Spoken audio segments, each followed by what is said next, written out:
Assalamualaikum warahmatullahi wabarakatuh. Perkenalkan nama saya Zahra dengan NIM 4191111220013. Hari ini saya akan menjelaskan tentang anatomi kardiovaskular dan klinis dari kardiovaskular itu sendiri. Yang pertama kita akan membahas ke bagian yang namanya pulmo. Nanti ada anatominya, anatomi upper, respiratory, terus upper and lower, lalu ada klinisnya sendiri juga. Ini untuk anatomi pulmo. Sebelum itu kita akan masuk ke dinding toraks terlebih dahulu sebenarnya.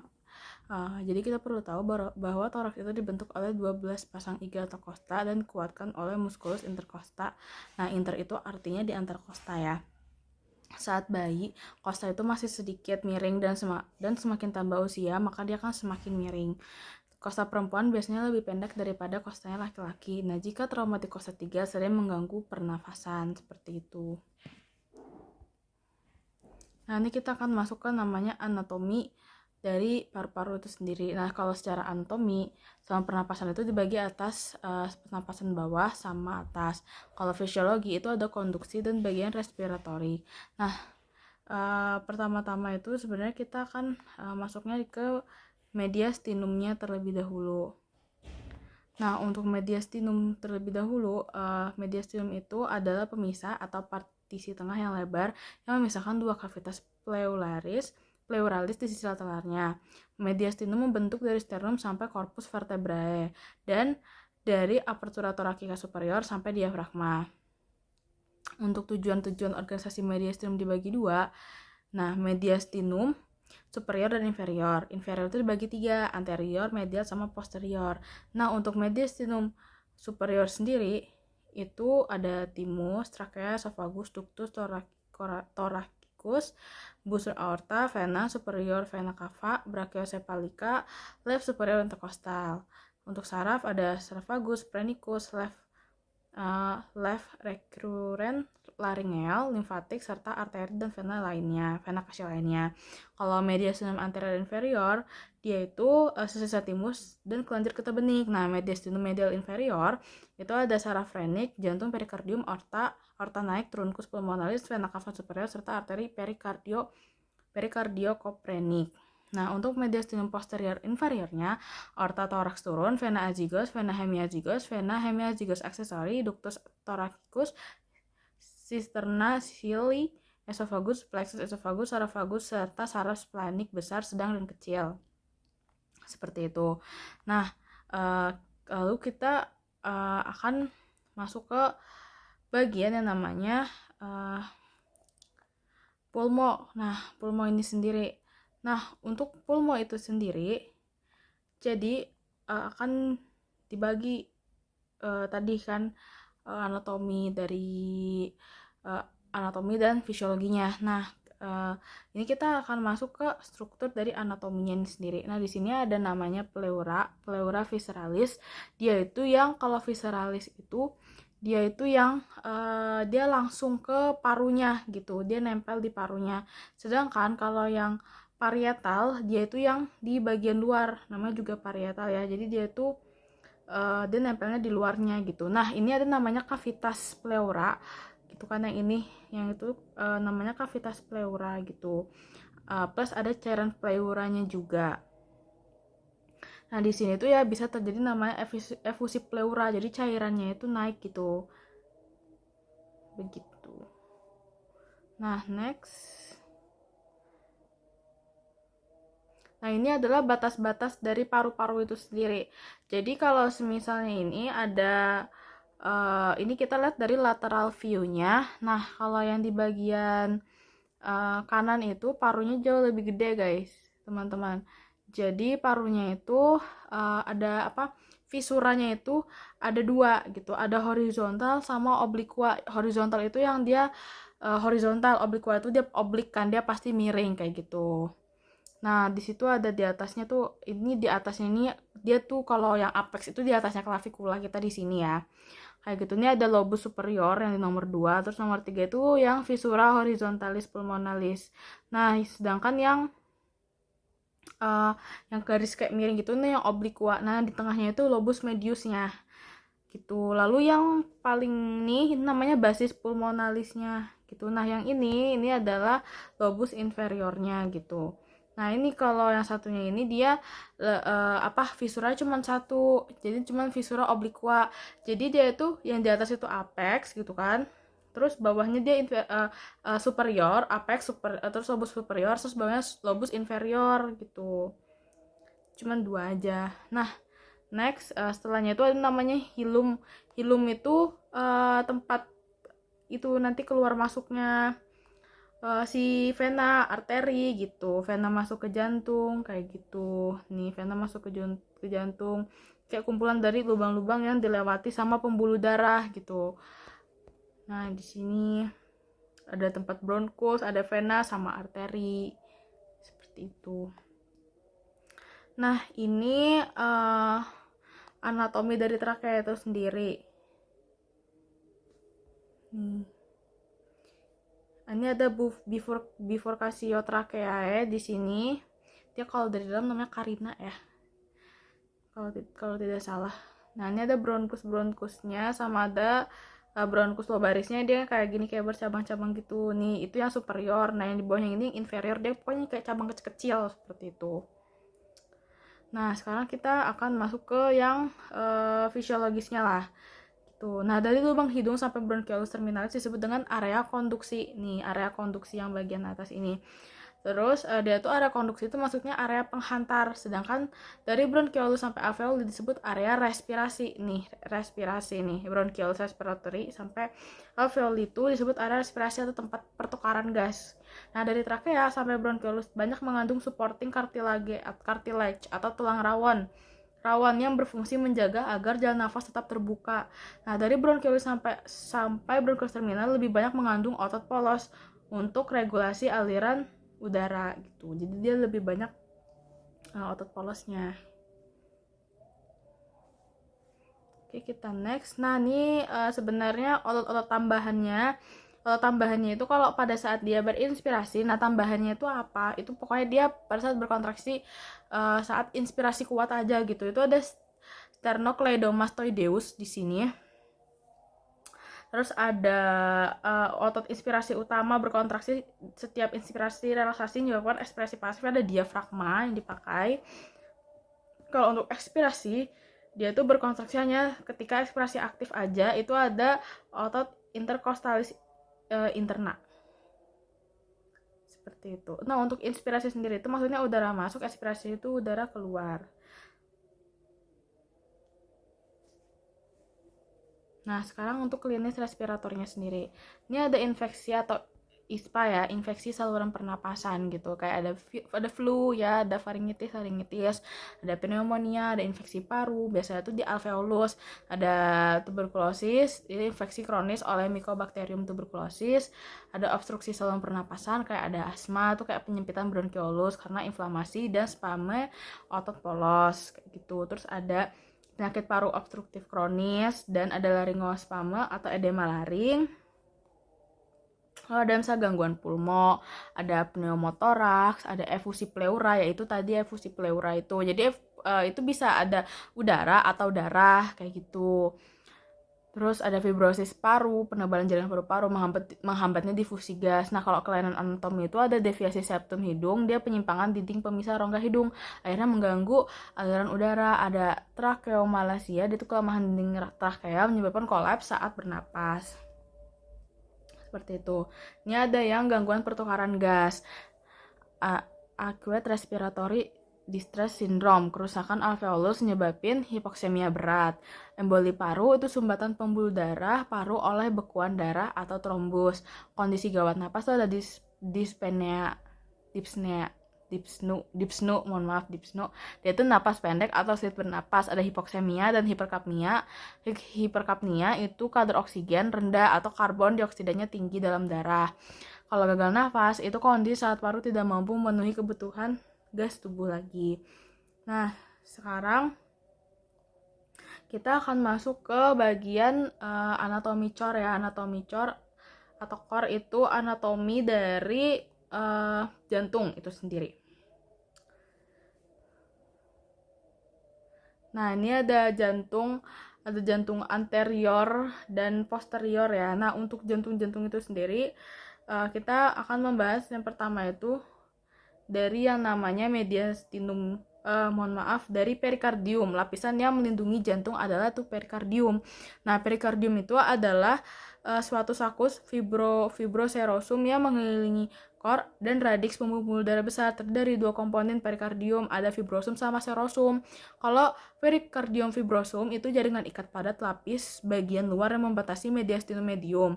Nah, perikardium serosum tipis dan terdiri dari dua bagian, ada lamina parietalis sama visceralis.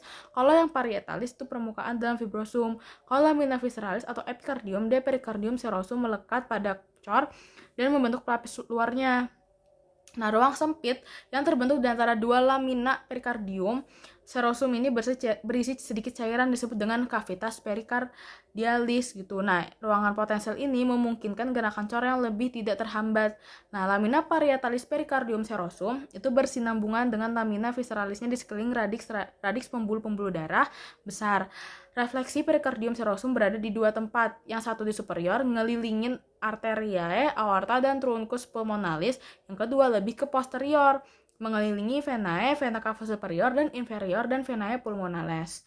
Seperti itu. Nah, terdapat 3 fasies permukaan dari jantung. Yang ini ada yang anterior, itu fasies sternocostalis mengarah ke sternum dan costa. Sedangkan yang posterior, itu fasies posterior ke arah belakang, sama sebenarnya ada yang inferiornya, fasies diafragmatika mengarah ke diafragma.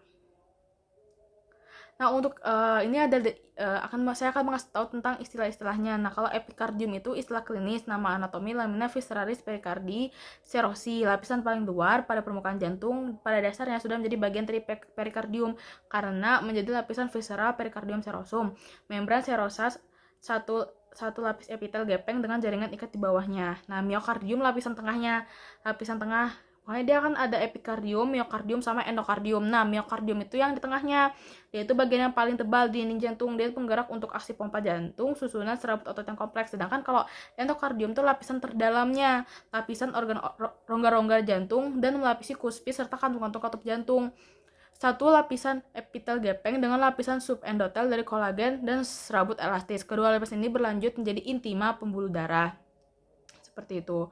Nah, dari dasar-dasar jantung sendiri, dasar jantung itu dia itu ada yang namanya dasar jantung itu basis cordis. Nah, basisnya itu menghadap ke kanan atas dan dorsal. Ini basis ya. Kalau apexnya dia malah apex itu dia di bawah. Nih, ini di sini tuh apex jantungnya, jadi dia di bawah gitu. Dia kebalik sama paru-paru. Kalau paru kan apexnya di atas kan, klavikula atas gitu. Nah, jadi jantung ini tuh merupakan segitiga terbalik gitu. Nah, jantung itu punya 4 ruangan. Apa ruangannya? Ada nih. Ada atrium dextra, sinistra, ventricular dextra, dan sinistra. Jantung itu juga memiliki 4 katup. Dia tuh punya katup atrioventrikular, itu ada trikuspid sama bikuspid. Sama ada katup semilunar, itu pulmonalis dan aorta gitu. Nah, perlu diingat juga bahwa kalau ini yang atriumnya. Nah, kalau yang ini tuh ini yang ventriculus atrium sinistrum. Nah, intinya juga untuk katup-katupnya sendiri, nah di sini ada chorda tendinae, dia kayak serat-serat gitu. Ini musculus papillaris, dia pokoknya pas banget di bawahnya chorda tendinae. Seperti itu. Nah, untuk jantung ini sendiri itu untuk katup-katupnya, ingat aja kalau katup bikuspid itu dia 2 daun, dia di kiri, sedangkan trikuspid dia kanan, dia tuh punya 3 daun, seperti itu. Kalau semisalnya untuk yang atrium sendiri ya, nah atrium itu darah masuk ke jantung melalui 3 lubang, yaitu vena cava superior dan inferior, lalu sinus coronarius. Dinding dari atrium terdapat musculus pectinatus. Nah, ada namanya musculus pectinatus di sini, the musculi pectinati itu. Dia hanya terdapat di atrium saja. Nah, fossa ovalis itu merupakan sisa dari embriologi dari foramen ovalis di dalam kandungan. Di atas atrium terdapat auricula atau telinga dari atrium sendiri, auriculanya. Dia seperti telinga bentukannya. Nah, ini vena cava superiornya. Ini vena cava superior. Sebenarnya di sini tuh harusnya ada limbus. Dia limbus tuh di sini, di dekat sini ada limbus namanya. Ini ada auriculanya, terus harusnya di sini nanti ada limbus fossovalisnya, sama ada nih, ini ostium sinus coronarius atau coronary itu untuk atrium. Nah, kalau ventriculus atau ventricle, dia itu berfungsi memompa darah dari ke paru-paru dan ke seluruh tubuh gitu. Jadi di paru-paru dia akan bertukar CO2 dan O2-nya. Nah, ventricle dextra ke pulmo atau paru-paru dia melalui arteri pulmonalis dan katup pulmonalis. Nah, ventricle sinistra ke seluruh tubuh melalui katup aorta dan arteri besar aorta. Di dalam ventricle terdapat chorda tendinae. Nah, ini yang tadi saya sebutkan, ada chorda tendinae, ada musculus papillaris juga di bawahnya. Kayak seperti benang-benang gitu, dan musculus papillaris yang merupakan sambungan dari chorda tendinae itu. Di dinding ventricle terdapat trabecula carneae dan trabecula septomarginalis, jalan untuk kelistrikan jantung. Nih, trabecula carneae sama ada yang namanya trabecula septomarginalis, itu untuk kelistrikan jantung. Seperti itu. Di sini next. Nah, ini ada katup-katupnya. Nah, ini katup-katupnya. Ini yang septalis, ini ada yang anterior, posterior. Nah, ini yang untuk semilunaris ya, valvula semilunaris, ada anterior, sinistra, dextra. Ini ada trigonum fibrosum, ada cuspis posterior. Ini adalah katup-katupnya. Nah, untuk auskultasi, pemeriksaan dengan stetoskop itu digunakan untuk mendengarkan suara 4 katup dari jantung dengan 4 tempat yang berbeda. Normalnya terdengar sistolik dan diastolik. Suaranya dup dup gitu ya. Bisa didengar suara patologis dan kalau patologisnya itu kayak seperti murmur kayak gitu. Katup pulmonal dia di chest 2 sinistra, kalau aorta di chest 2 dextra ya, yang kita tahu. Tricuspid di HS5 di mid clavicularis sinistra, bicuspid di katup mitral. Kita bisa kedengaran di situ. Nah, ini perlu di-highlight bahwa jantung itu dikelilingi oleh arteri koronaria. Nah, koronaria itu artinya mahkota. Nah, kalau mau tahu juga, dia tuh yang mengelilingi jantung.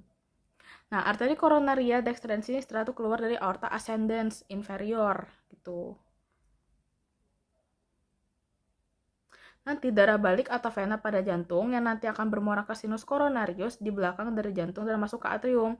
Darah dari kanan jantung bermuara ke vena parva ke sinus coronarius, darah dari kanan jantung bermuara ke vena magna lalu ke sinus coronarius. Ada satu vena yang langsung ke sinus coronarius, yaitu vena cardiaca media gitu. Ini yang tadi ya sebenarnya vena-vena tadi itu.